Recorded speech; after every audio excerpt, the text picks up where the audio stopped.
Hi, everybody. Linda and Charlie Bloom here with you.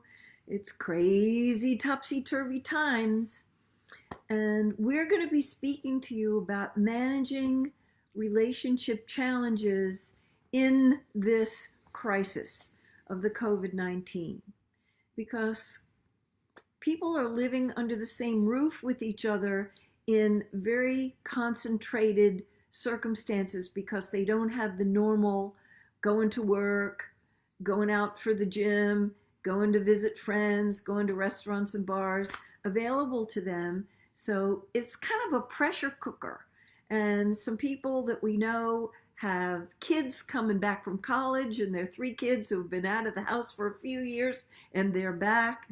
And there's different personalities and different ways of doing things all under the same roof.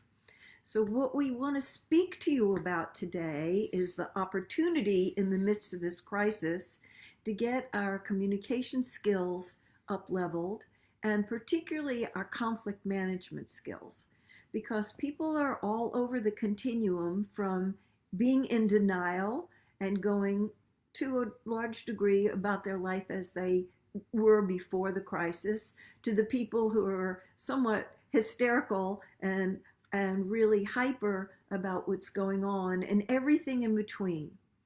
So I wanted to give you a few concrete examples. These are people that I spoke to just in the last week who are on differing ends of the spectrum. Some very conservative, some living with someone else who's really liberal, and how they were able to relate and negotiate and find some place to stand together. I'm going to start with the couple that I talked to this week, where she does most of the cooking and the food preparation for the family, and she said, I'm going to the supermarket. And he said, I would really feel, he's more conservative end of the spectrum, if you would agree to only have food ordered and we'll have it delivered. And she said, no, there's not enough things that I need. I'm not worried about it, and I'm going to the market against his request. But she met him partway and said, I promise you I will wear gloves. I will wear a face mask. I will put sanitizer and wash every piece of fruit down. I will do it in a really conservative way. And they found some place that they could meet. Another story I heard this week was somebody who flew across the Pacific Ocean on a plane coming back from Asia. And he had been vacationing in Vietnam. And when he got back to his roommates, they said, you could have been contaminated on the plane. You could be a carrier, even though you don't have symptoms. We'd like you to stay in your room for 2 weeks. Well, it's been 2 weeks now, but he got so stir crazy being in his room after a week. He negotiated with his roommates, and they were able to flex a little bit, and he's out of his room and he's fine. He didn't pick anything up. But the key to the whole thing was that they were respectful about the way they spoke with each other. I'd like to give you one more example. This is a relative of mine who was working a cash register in a supermarket, and they wouldn't allow her to wear a mask and gloves. And of course, her husband and her son were really concerned about her, that she was interfacing with so many people that she could end up getting sick. And her first stance was, these people need their food. I have to go to work, and we need the money. I have to go to work. But they talked very respectfully about how much they care about her, how protective they felt of her, how they were upset with the supermarket chain that wouldn't allow their people that were working there to wear masks and gloves. And she finally did quit the job. I believe that it's important to err on the conservative side. It's better to be a little bit more safe, and afterward, after this whole thing blows over, maybe we'll think we went a little too far on the safety side, rather than be on the liberal side and maybe regret it because we got sick, God forbid, die. So I just wanted to offer to you that there's going to be plenty of opportunity for you to practice committed listening, compassionate listening, being patient and negotiating so that you can find some places to stand together without this being divisive, without it creating more tension that it's already causing, because the stress is on. Mm-hmm. Yeah, no shortage of opportunities. We call those AFGOs. That is another effing growth opportunity. Oh boy, aren't we lucky? Aren't we grateful?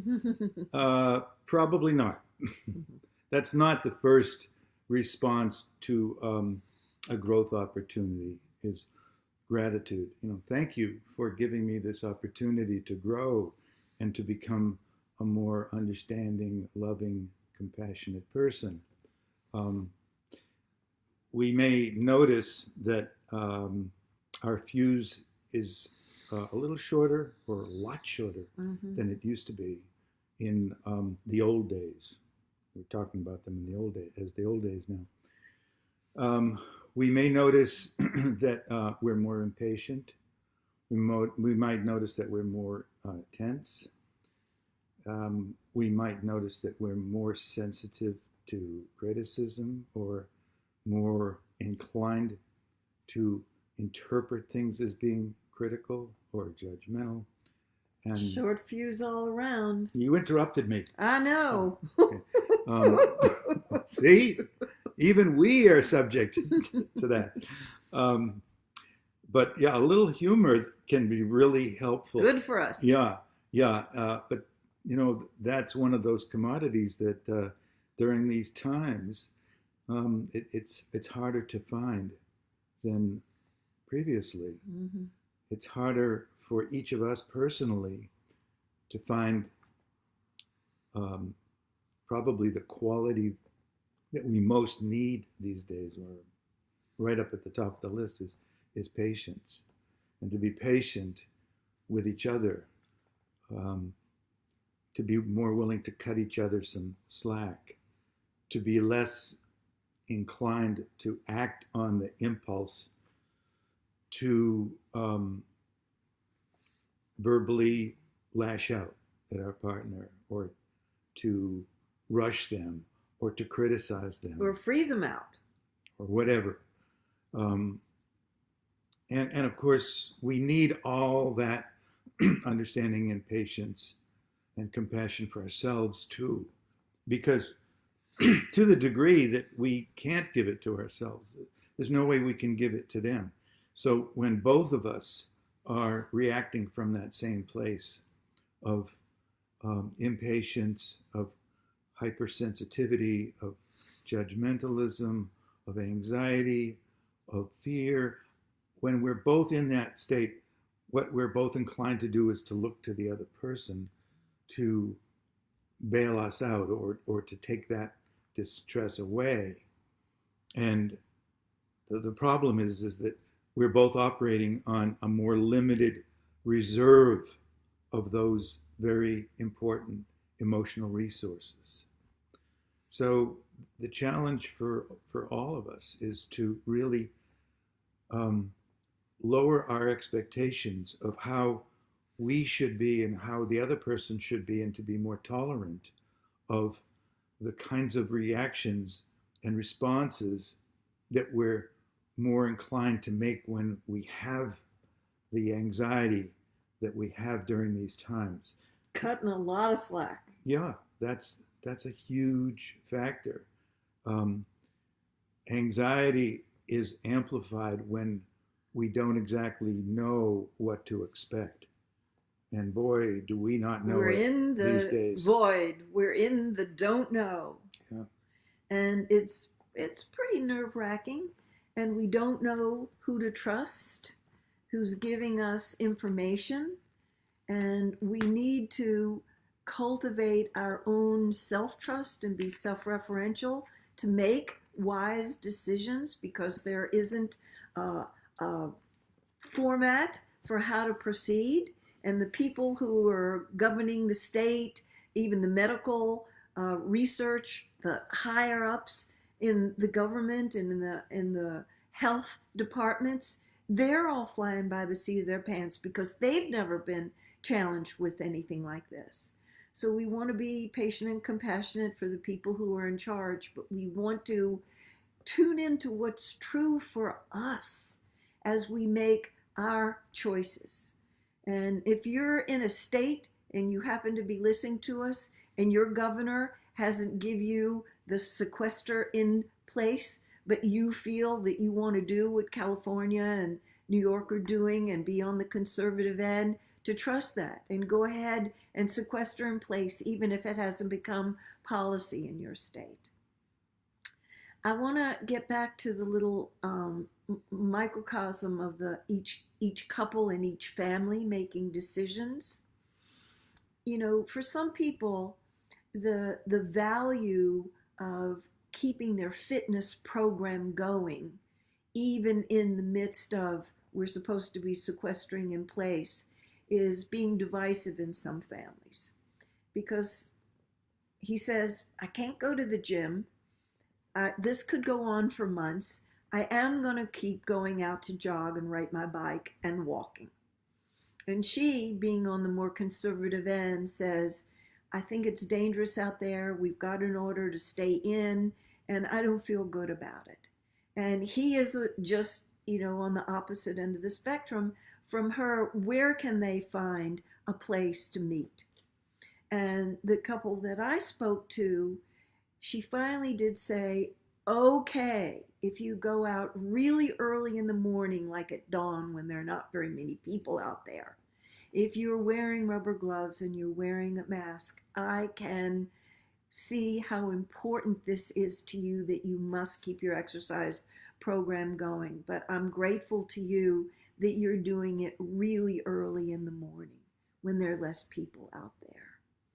The key piece is that she didn't make him bad and wrong for taking a stand about his fitness program, nor did he make her bad and wrong for how conservative end of the spectrum that she's being.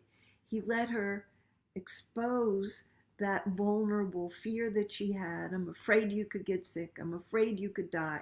I'm afraid you could bring back the virus to me. And he heard her with respect. He didn't make her a nervous Nelly or a worried wart. You're making a big mountain out of this molehill. He heard her and he held the fear with her, and he, to the best of his ability, didn't sell himself out and tried to reach her in a way that soothed her. And she was soothed by that.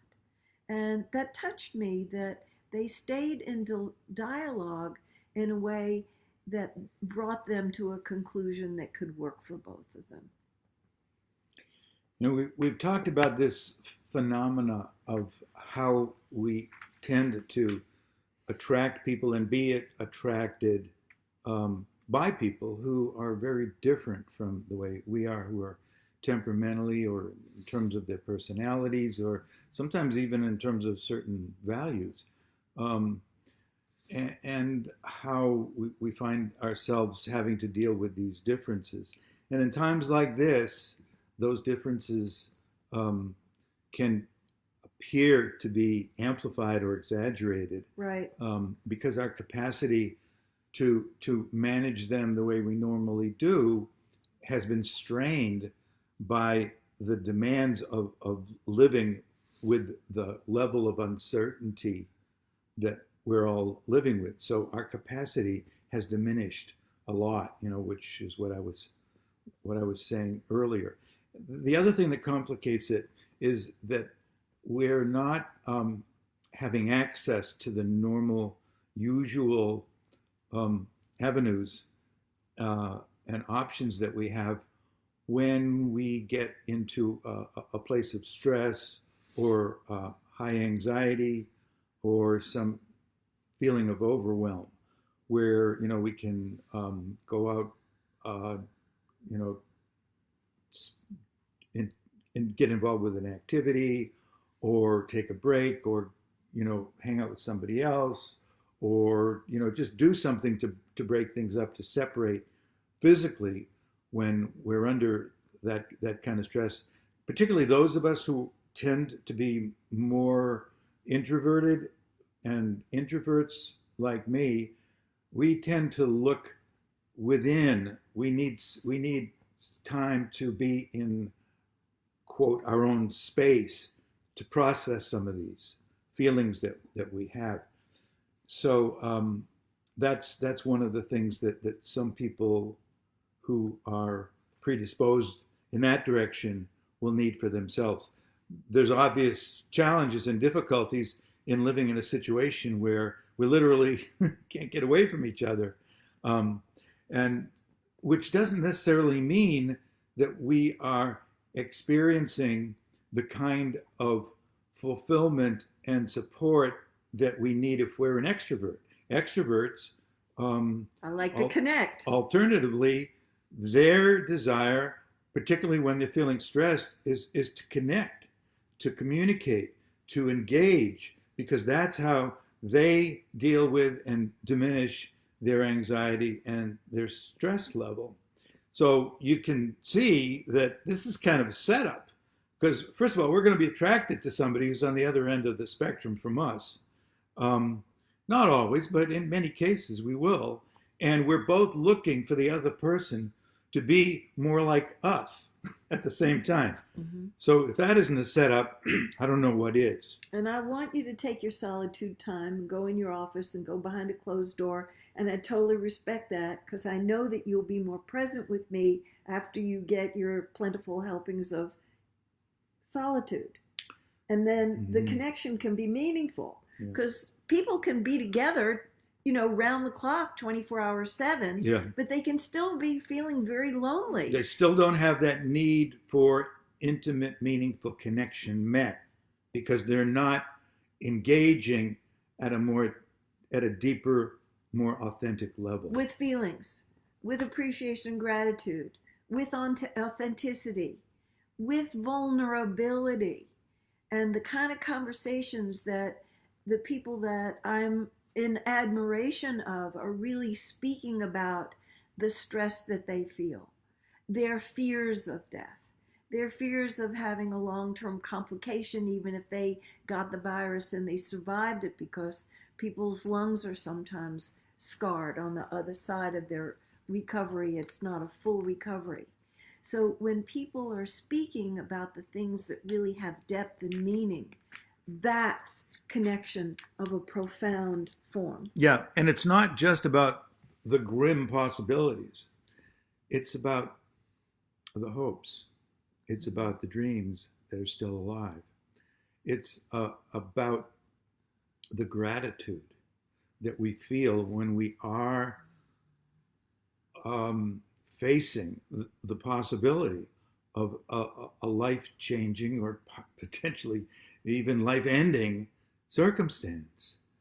That there can be, in the midst of the fear and anxiety and shock and horror, there can be the bliss of just unimaginable gratitude for what we have been taking for granted and what we're really feeling like, but at least I haven't lost it now. And maybe I won't. And there's good news for me and many of the people that I'm speaking with, that they are really understanding on the deepest level how blessed they are to be with somebody that they really enjoy being with, that they find interesting, that they have wonderful conversations, that their life is simplified by not having work and other demands, that they're doing, relating with each other and doing things that they really enjoy. I personally am really grateful for the conversations that we're having. And when the gym is open, you get your exercise there. But we've been having walks and talks, and I've really been enjoying those. That's one of my favorite things to do with you. And we haven't done nearly enough of it. And to have that, being out in the beauties of nature, when not too many people are out, is one of the most wonderful parts of the day. And the creative process that's been instigated by this crisis, that's a big opportunity for us to get clear and to do it in Facebook Live and to do it in the form of blogs and newsletters. as our gift to our community, that really lights my life up. So this isn't all dark and enduring it until it passes. I feel like we're really using the opportunity well. Well, I think that we're lucky, but I think more than that, we are reaping the benefits of having done the work that we each have been needing to do for quite a long time. Which doesn't mean that we are by any means through and complete and done with it, because what we have learned is that we're never completely done with it. We never get to a point where there's nothing more that we can learn. We never get to a point where we don't have to, or we don't want to remain conscious and awake and responsible. But, you know, those of us who maybe have not handled all of the incompletions, haven't addressed the unfinished business, haven't dealt with some of the baggage that they've come with or that they have created, it's going to be a little bit harder for them to go to the place of gratitude, because that may be blocking their ability to experience the grace of being in this relationship. This is the crash course. Sure this is the accelerated course. Yeah. This is the opportunity to notice the places that you haven't refined and defined and, you know, honed in on the communication skills, the cultivating living in gratitude, the negotiation skills. These are times when people could, if they choose, take the accelerated course and come through on the other side of this crisis, no matter how many weeks or months it takes, stronger at the broken places, having used the opportunity, having been confined in the house without the normal distractions, having been stressed and found ways to negotiate and find a place to stand together, having defined more clearly even than before who it is that needs how much time and how to take that with other person feeling rejected by it. I'm going, but I'm coming back.